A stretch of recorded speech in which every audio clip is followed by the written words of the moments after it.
Saragi, NPM 95. Perkenalkan, nama saya Ijam Fitri Mariana Tanjung, NPM 98. Dan perkenalkan, nama saya Yogi Saragi, NPM 87. Nah, kami itu dari kelompok 9. Adapun tujuan kami membuat video ini yaitu untuk menguraikan kembali tentang penelitian kualitatif berdasarkan video yang sudah dibagikan oleh Miss Chani kepada kami pada pertemuan sebelumnya. Baiklah, di sini kami akan menguraikan satu persatu tentang penelitian kualitatif tersebut. Oke, pada materi pertama kita akan membahas tentang penelitian kualitatif, yang dimana pada penelitian kualitatif ini narasumber membahas tentang pengertian dari analisis dan analisis data. Ternyata di dalam penelitian kualitatif itu ada dua analisis, pengertian analisis, yaitu ada yang pertama analisis data dan yang kedua ada analisis. Nah, kita akan membahas satu persatu. Kita harus tahu dulu apa itu analisis.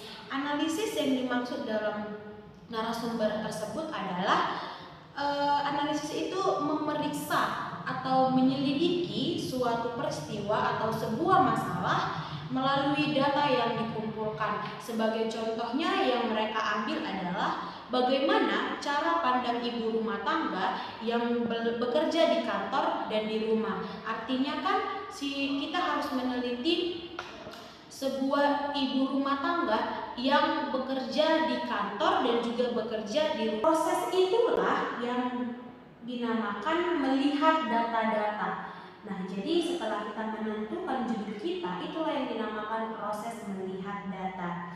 Oke, selanjutnya banyak mahasiswa sekarang yang berpikir bahwa menganalisis data itu setelah kita terjun ke lapangan atau setelah kita selesai dari lapangan. Pada dasarnya itu salah, karena analisis ini dilakukan pada saat setelah kita menentukan judul penelitian kita dan setelah itu kita terjun langsung ke lapangan. Itulah yang dinamakannya analisis. Jadi analisis itu bukan dilakukan saat kita terjun ke lapangan saja, tapi setelah kita menentukan judul sebelum kita terjun ke lapangan, itu sudah dinamakan dengan analisis. Sudah mengerti ya? Selanjutnya kami juga mendapatkan dari narasumber itu tentang pengertian dari analisis data. Analisis data ini adalah proses mencari dan menyusun secara sistematis data yang diperoleh dari hasil wawancara, catatan lapangan, observasi, dan dokumentasi. Nah, semuanya itu dari wawancara, dokumentasi, catatan lapangan, observasi, semuanya itu dihimpun atau dikumpulkan menjadi satu, kemudian dicari temuannya. Nah, tujuannya untuk apa? Tujuannya untuk disampaikan pada orang lain agar orang lain itu paham apa yang kita teliti atau apa yang kita analisis. Nah, itulah pengertian dari analisis dan pengertian dari analisis data. Jadi keduanya itu mempunyai perbedaan ya. Tadi kan kalau di analisis kita memeriksa atau menyelidiki suatu peristiwa atau sebuah masalah melalui data yang telah kita kumpulkan. Berarti kita harus tahu dulu apa judul penelitian kita, dan kita harus tahu dulu dari judul penelitian ini apa yang akan kita teliti, apa yang akan kita lihat langsung, bagaimana apa yang akan kita buat jadi judul penelitian kita. Jadi kita harus tahu dulu. Nah, sedangkan dari analisis data itu kita semua data kita himpun menjadi satu. Nah, setelah kita himpun menjadi satu, tujuannya itu untuk disampaikan pada orang lain agar sehingga orang lain itu paham dari apa yang kita analisis. Oke, selanjutnya kita akan membahas tentang proses analisis data, yang dimana proses analisis data ini ada yang dari pra lapangan, sebelum ke lapangan, atau setelah dari lapangan.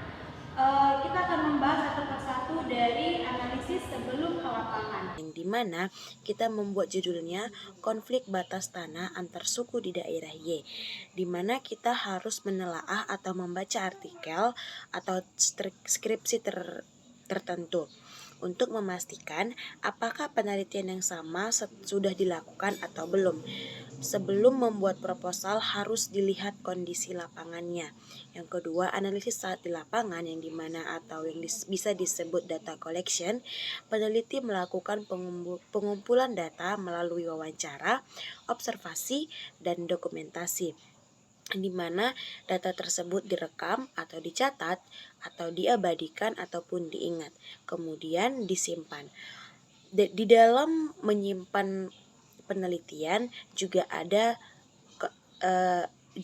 polanya, yang dimana yaitu ada pola menyimpan secara teratur dan pola menyimpan secara acak atau tidak teratur.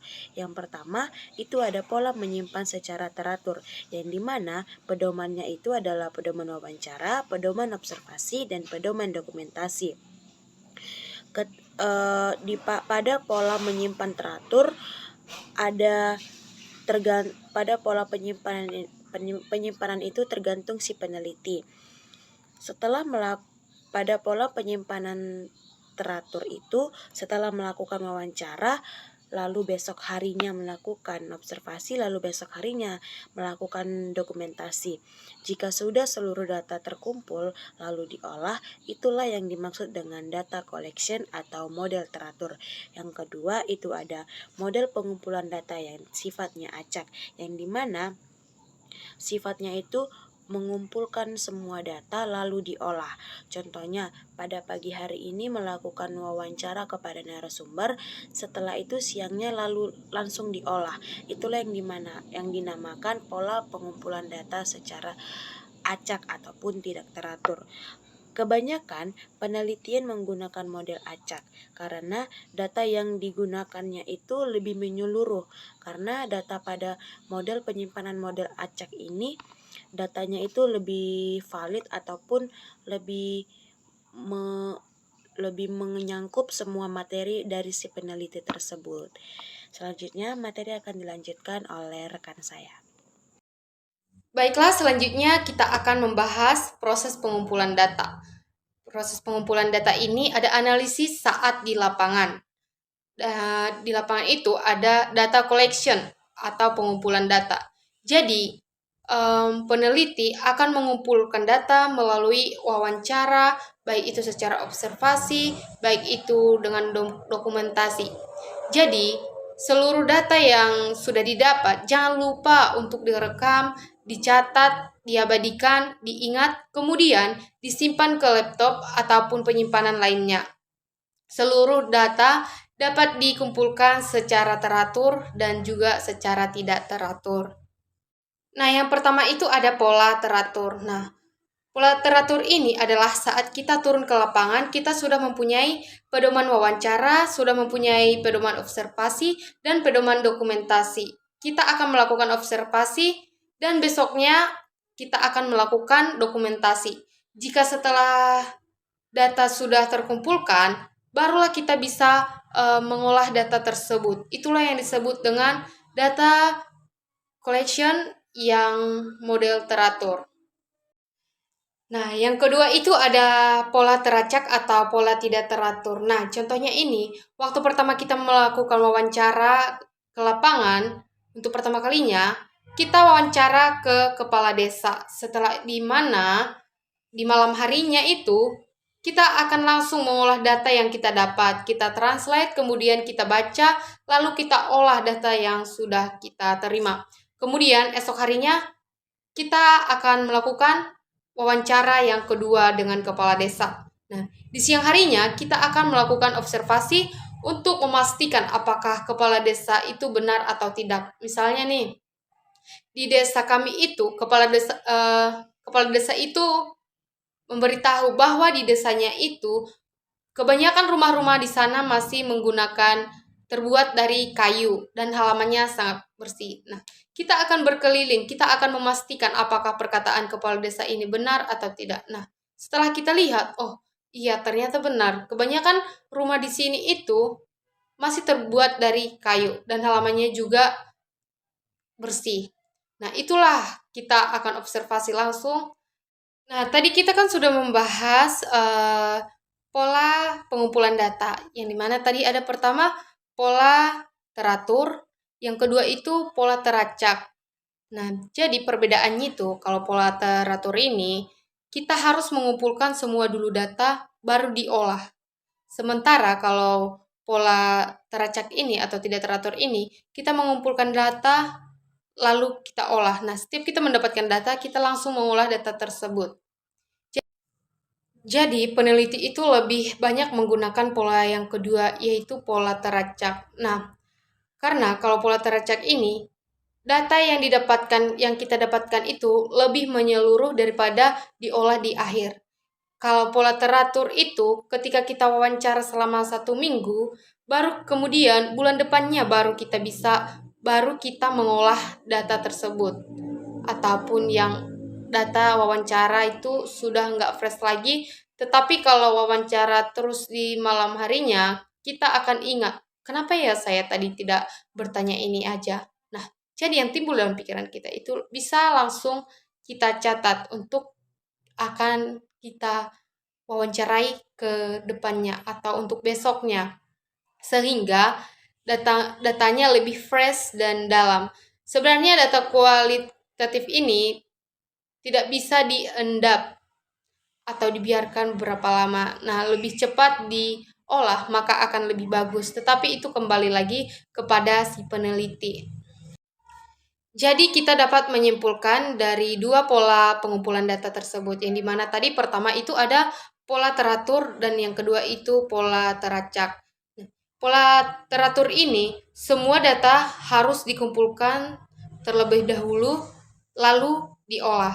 Sementara yang kedua itu pola teracak ini, kumpulkan data lalu diolah. Kita akan mengumpulkan data lagi lalu diolah. Seperti itulah perbedaannya dari dua pola pengumpulan data tersebut. Nah, selanjutnya itu ada data condensation. Nah, data condensation ini sama seperti pengembunan dari sekian banyaknya data, maka diambillah data yang paling fokus. Maka definisi dari data condensation ini adalah proses memilih, memfokuskan, menyederhanakan, mengabstraksikan, lalu menginformasikan data yang mendekati keseluruhan bagian dari catatan lapangan secara tertulis, transkrip, wawancara, dokumen, dan materi empiris. Kan kita kalau melakukan wawancara, pasti itu penjelasan dari yang kita wawancara itu sangatlah banyak atau sangat panjang. Jadi saat kita menuliskan bab hasil wawancara, kita tidak menampilkan semua yang diucapkan atau yang kita dapatkan dari orang yang sedang kita wawancarai. Kita hanyalah menampilkan sifat atau hal-hal temuannya, karena itu kita akan kembali ke analisis data. Kita akan menyusun data lapangan secara sistematis. Tujuannya itu supaya mudah dipahami serta temuannya dapat disampaikan pada orang lain, seperti kepada penguji, pembimbing, dan orang lain juga. Maka pembimbing dan penguji itu paham atau mudah mengerti atas apa yang kita sampaikan dalam analisis data. Jadi yang sulit itu adalah data condensation ini. Dalam transkrip data itu, kita harus menggunakan bahasa yang jelas, mudah dipahami, dan bahasa asli. Dan data itu tidak boleh diubah-ubah. Kita harus menyampaikan sesuai dengan apa adanya berdasarkan yang kita dapat melalui data-data yang kita ambil. Baiklah, tadi kan teman kita sudah menjelaskan tentang analisis dan analisis data serta proses analisis data tersebut. Nah, analisis itu kan mengamati, kemudian menelaah secara mendalam. dalam sebuah analisis data terdapat kata kunci, abstraksi, dan konseptualisasi. Nah, pengertian dari konseptualisasi, kata kunci, dan abstraksi tersebut adalah menghubungkan ide pokok ke konseptualnya atau diabstraksikan ke dalam konseptualnya. Misalnya, Pogdarwis yang pertama itu adalah mengajak masyarakat untuk sadar wisata. Mengajak masyarakat itu kan menggunakan bahasa lapangan. Nah, kita harus mencari bahasa konseptualnya. Nah, mengajak itu berarti mengarah pada partisipasi masyarakat. Nah, berarti masuk ke dalam konseptualisasi observasi atau abstraksi dari partisipasi. Jika ide pokok sesuai dengan konseptualnya, kita bisa memakai bahasa lapangannya tanpa harus mengubah menjadi bahasa konseptualnya gitu. Nah, setelah mengetahui kata kunci, setelah mengetahui abstraksinya, setelah mengetahui konseptualnya, kita setelah mengetahui tersebut, data-data tersebut itu dikategorikan. Nah, kata kunci yang sama itu dikategorikan. Nah, kategori inilah yang menjadi subbab hasil penelitian. Subbab penelitian itu merupakan hasil dari penelitian tersebut. Nah, yang terakhir dalam proses penelitian atau pengumpulan data itu adalah menyimpulkan data. Setiap subbab yang tadi kita teliti harus membuat kesimpulan. Nah, peneliti harus menarik satu kesimpulan utama dari setiap kesimpulan dari subbab tersebut. Nah, kesimpulan utama inilah yang menjadi yang akan menjawab pertanyaan dari penelitian tersebut atau dari setiap masalah yang diteliti tersebut. Sekian dan terima kasih. Baiklah teman-teman, sekian penguraian dari kelompok 9 yaitu mengenai penelitian kualitatif. Sekian dan terima kasih.